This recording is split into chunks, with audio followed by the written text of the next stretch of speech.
পরিত্রাণ অসুর বিনাশ।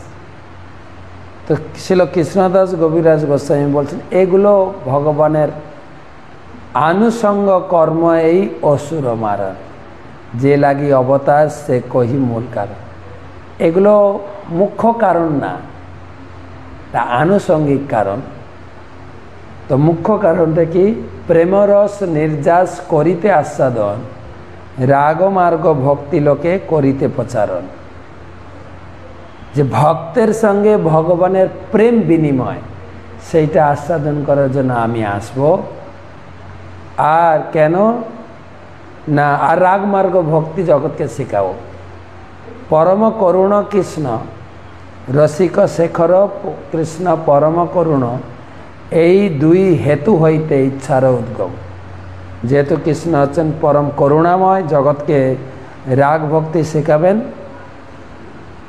আর তিনি রাগ ভক্তি আস্বাদন করবেন। তো সেই শিক্ষা জগতে কৃষ্ণকে ভগবান বলে পূজা করা, কৃষ্ণ বলছেন আমি এতটা তাতে সন্তুষ্ট হই না। আমি কিসে সন্তুষ্ট হই না, কেউ যদি আমাকে সখা রূপে, কেউ যদি আমাকে বন্ধু রূপে, কেউ যখন আমাকে পুত্র রূপে, কেউ আমাকে কান্তা রূপে স্বামী রূপে সেবা করেন, তাতে আমি বড় খুশি হই। সেই ভক্তি শিখানোর জন্য আমি জগতে আসি। আর তারই বর্ণনা প্রসঙ্গে গোপীদের সাজবেশ আমরা গত ক্লাসে আলোচনা করেছিলাম। গোপিকা দর্শনে কৃষ্ণের বাড়ে প্রফুল্লতা 190, চৈতন্য চরিতামৃত মহাকাব্য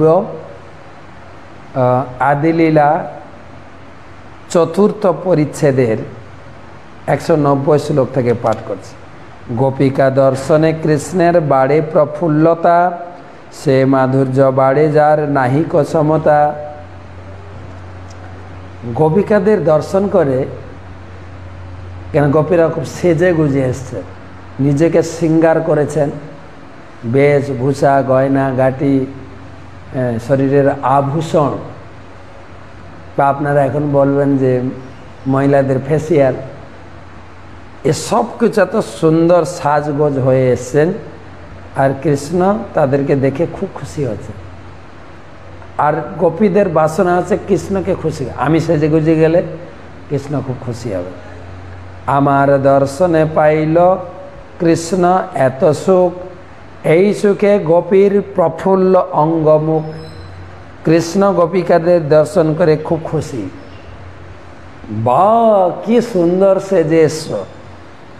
আর সেইটা দেখে, সেইটা শুনে সেই গোপিকা আরও আনন্দিত হচ্ছে, বা আমাকে দেখে কৃষ্ণ খুব খুশি হয়েছেন। আমার দর্শনে কৃষ্ণ পাইল এত সুখ, এই সুখে গোপীর প্রফুল্ল অঙ্গমুখ। আমাকে দেখে কৃষ্ণ খুব সন্তুষ্ট, আমি কৃষ্ণকে সন্তুষ্ট করতে পেরেছি আমার সাজগোজ দিয়ে। কৃষ্ণ যতটা আনন্দ, গোপীরও ততটা আনন্দ। অঙ্গমুখ, মুখে আনন্দের যে প্রফুল্লতার বদন আর শরীর, সেজন্য অঙ্গমুখ। গোপী সে শোভা দেখি কৃষ্ণের শোভা বাড়ে যত, কৃষ্ণ শোভা দেখি গোপীর শোভা বাড়ে তত। কৃষ্ণ গোপীকে দর্শন করে কত আনন্দ পাচ্ছেন, আর গোপী কৃষ্ণকে দেখে, কৃষ্ণ আমার সাজগোজ আমার বদন দেখে আনন্দ পাচ্ছেন, গোপীর আনন্দ আরো বেশি। এই মতো পরস্পরে পড়ে হুড়াহুড়ি, পরস্পর বাড়ে কেহ মুখ নাহি মুড়ি। কে কতটা সুখ অনুভব করে, এই নিয়ে কৃষ্ণ গোপীকে দেখে আনন্দ, গোপী কৃষ্ণকে দেখছেন যে আমাকে দেখে আনন্দ পাচ্ছে, তাতেই আনন্দ। আনন্দের হুড়াহুড়ি, কি সুন্দর বর্ণনা বাংলায় লেখা আছে, চৈতন্য চৈতন্য পড়বে। কিন্তু কৃষ্ণের সুখ হয় গোপীর উপগুণে, তার সুখে সুখ বৃদ্ধি হয় গোপীগণে। কৃষ্ণের সুখ হচ্ছে গোপীদের রূপ আর গুণ দেখে, আর গোপীদের কি সুখ হচ্ছে কৃষ্ণের সুখ দেখে। অতএব সেই সুখ কৃষ্ণ সুখ পোষে, এই হেতু গোপী প্রেমে কাম নাহি কাম দোষে। তাই আমরা দেখতে পাই যে গোপীদের সুখ কৃষ্ণের সুখের পুষ্টি সাধন করে, সেই হেতু গোপীদের প্রেমে কামরূপ কোনো দোষ নেই। কাম আর প্রেমের পার্থক্য কি? কাম হচ্ছে আপনি যাকে ভালোবাসেন তাকে সুখ দেওয়ার জন্য না, তার কাছ থেকে নেওয়ার জন্য আমি কতটা সুখ পাচ্ছি। কাম মানে আমি যদি আপনার কাছে থেকে আনন্দ না পাই তাহলে আপনি ত্যাগ। আপনি যদি আমার কাম বাসনা পূর্ণ না করতে পারেন আপনি ত্যাগ। আর প্রেম হচ্ছে দেওয়া, কাম হচ্ছে নেওয়া।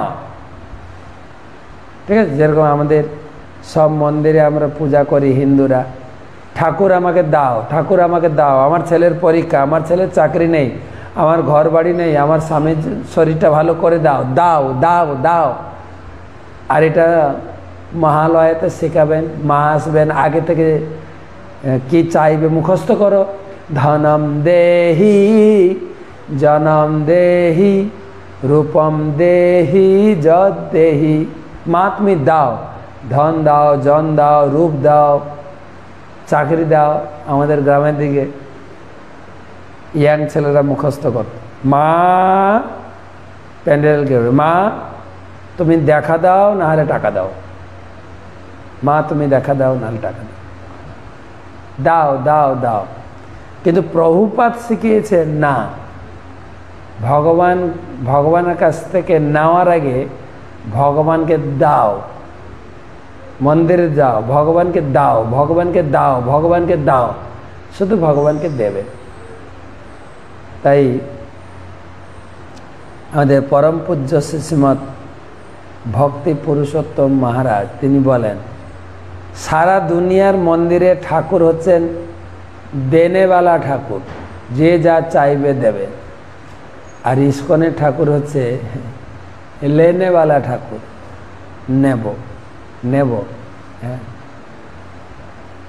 প্রণামী দেবেন, উৎসব অনুষ্ঠানে দান করবেন।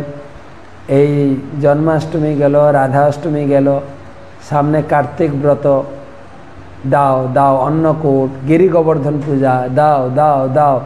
তারপরে আমরা চাইছি গীতা দান করুন, ভাগবত দান করুন। এখন ভাদ্র পূর্ণিমা উপলক্ষে প্রচুর লোক ভাগবত দান করছেন। এই মাসটা পুরো আগস্ট মাস আর সেপ্টেম্বর মাস আমরা ভাগবত দান কালেকশন করছি। কেন শাস্ত্রে বলা হয়েছে, পৌষ্ঠপদ্যাম পৌর্ণমাস্যাম হেম সিংহ সমন্বিত দদাতি য ভাগবতম সজাতি পরমং পদম। তো আমরা চাইছি যদি কেউ ভাদ্র পূর্ণিমার মহাতিথিতে কেউ যদি ভাগবত দান করে সে পরম পদ লাভ করবে। সেই সূত্রে বহু লোক ভাগবত দান করছেন। আর এরপরে ডিসেম্বর মাসে আবার গীতা চাইব। তো আমরা চাইছি শুধু ঠাকুর সেবার জন্য।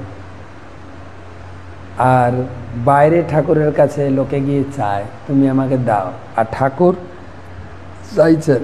তো কাম আর প্রেমের এটা হচ্ছে পার্থক্য। যদি আপনি কাউকে সত্যি ভালোবাসেন তাকে দেবেন, তার কাছে নেবেন না। ধরুন আপনি ছেলে একটা মেয়েকে ভালোবাসেন, আপনি চাইবেন আপনার ভিতরে যা আছে দেবেন, একটু গোলাপ ফুল, একটু ভালো মন্দ, দুজন দুজনকে দিতে চাই, সেটাকে বলে প্রেম। আর কাম হচ্ছে আমি কি পেলাম তোমার কাছ থেকে সুখ। এই জগতে প্রেম নেই, প্রেম কেবলমাত্র ভগবানের সঙ্গে হয়। কোনো মানুষে, কোনো জীবে, কোনো পশুতে প্রেম হয় না। লোকে বলে না পশু প্রেমী, না না, প্রেম কেবলমাত্র ঈশ্বরের সঙ্গে। দেশ প্রেমী, পশু প্রেমী না, প্রেম কথাটা কেবলমাত্র ভগবানের ক্ষেত্রে ব্যবহার। তাৎপর্য, পরমা সুন্দরী গোপীদের দর্শন করে শ্রীকৃষ্ণ আনন্দিত হন এবং শ্রীকৃষ্ণ এই আনন্দ গোপীদের আনন্দ দান করে। তার ফলে সেই উচ্ছল যৌবনা গোপীদের দেহ ও মুখের সৌন্দর্য বিকশিত হয়। শ্রীকৃষ্ণ ও ব্রজগোপিকাদের মধ্যে সৌন্দর্য বৃদ্ধির অন্তহীন প্রতিযোগিতা যদিও ভগবত ভক্তির পরম প্রকাশ, তবুও জড়জাগতিক নীতিবাগীশেরা তাকে কখনো কখনো কাম বলে ভুল করে। কিন্তু তাদের এই প্রেমের সম্পর্ক জড়জাগতিক নয়, কারণ শ্রীকৃষ্ণের সুখ সাধনের জন্য গোপিকাদের ঐকান্তিক আকাঙ্ক্ষা কাম লেশহীন শুদ্ধ ভগবত প্রেম। একটা শ্লোক দিয়ে কবিরাজ গোস্বামী তিনি বুঝাতে চাইছেন। রূপ গোস্বামীর বিরচিত শ্লোক, উপেত্ত পথি সুন্দরী ততিভীরা ভীর ভর্চিতম স্মিতাঙ্কুর করম বিতই নটদ পাঙ্গভঙ্গি সতই স্তনস্তবক সঞ্চনয়ন্যন চঞ্চরিকাঞ্চলন ব্রজে বিজয়িনম ভজি বিপিন দেশত কেশবম। उपेत्त पोथि सुंदरी ततिभि राभिर भर्चितम स्मितांकुर करम बितई नटत पांग भंगी सतई स्तनस्तवक संचरयन नयन संचरिकांजलम ब्रजे विजयिनम भजे विपिन देशत केशवम।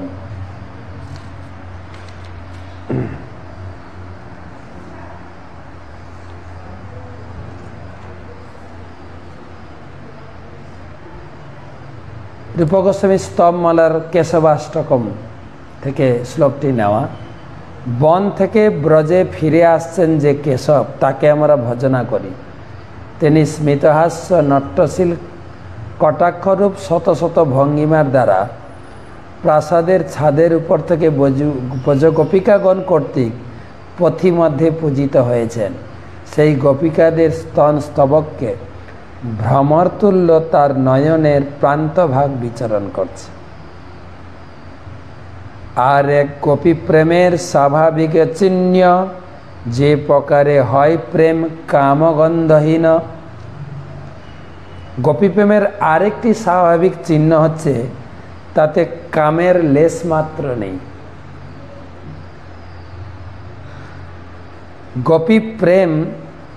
গোপী প্রেমে করে কৃষ্ণ মাধুর্যের পুষ্টি, মাধুর্যে বাড়ায় প্রেম হইয়া মহাতুষ্টি। গোপীদের স্বাভাবিক চিহ্ন হচ্ছে যে প্রকারে প্রেম কামগন্ধহীন, স্বাভাবিক প্রেম, যেখানে বারে বারে বলা হচ্ছে কিন্তু কেউ যেন সাধারণ ছেলে মেয়েদের ভালোবাসা যেন না মনে করে গোপীদের সঙ্গে কৃষ্ণের সম্পর্ক না, অপ্রাকৃত প্রেম গন্ধহীন, কি বলে কাম, যে প্রকারে প্রেম কাম গন্ধহীন। গোপী প্রেমে করে কৃষ্ণের মাধুর্যের পুষ্টি, মাধুর্যে বাড়ায় প্রেম হইয়া মহাতুষ্টি। গোপী প্রেমে কৃষ্ণ মাধুর্যের পুষ্টি সাধন করে, সেই মাধুর্য মহা আনন্দ দান করে প্রেম বর্ধিত হয়।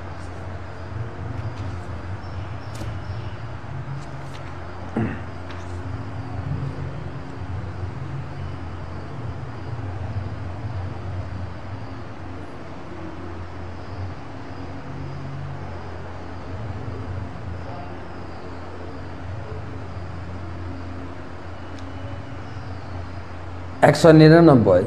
প্রীতি বিষয়ানন্দে তদাশ্রয়ানন্দ, তাহা নাহি নিজ সুখ বাঞ্ছার সম্বন্ধ। প্রীতি বিষয়ানন্দে তদাশ্রয়ানন্দ, তাহা নাহি নিজ সুখ বাঞ্ছার সম্বন্ধ। প্রেমাস্পদের আনন্দ বিধান করে প্রেমের আশ্রয় প্রেমিকা আনন্দ উপভোগ করেন, তাতে নিজের সুখ বাসনার কোনো সম্বন্ধ নেই।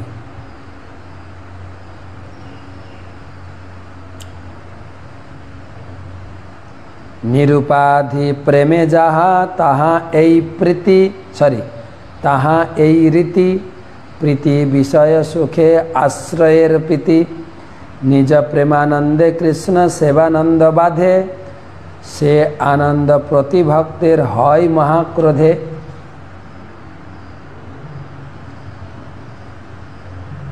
নিঃস্বার্থ প্রেমের এই রীতি প্রীতি বিষয়ে সুখে প্রীতির আশ্রয় সুখ লাভ করে। আমরা কিছু কিছু ভাষা বাংলায় লেখা থাকলেও এর গভীর মর্ম উপলব্ধি করা খুব কঠিন। কবিরাজ গোস্বামী দিয়েছেন প্রেম কাম।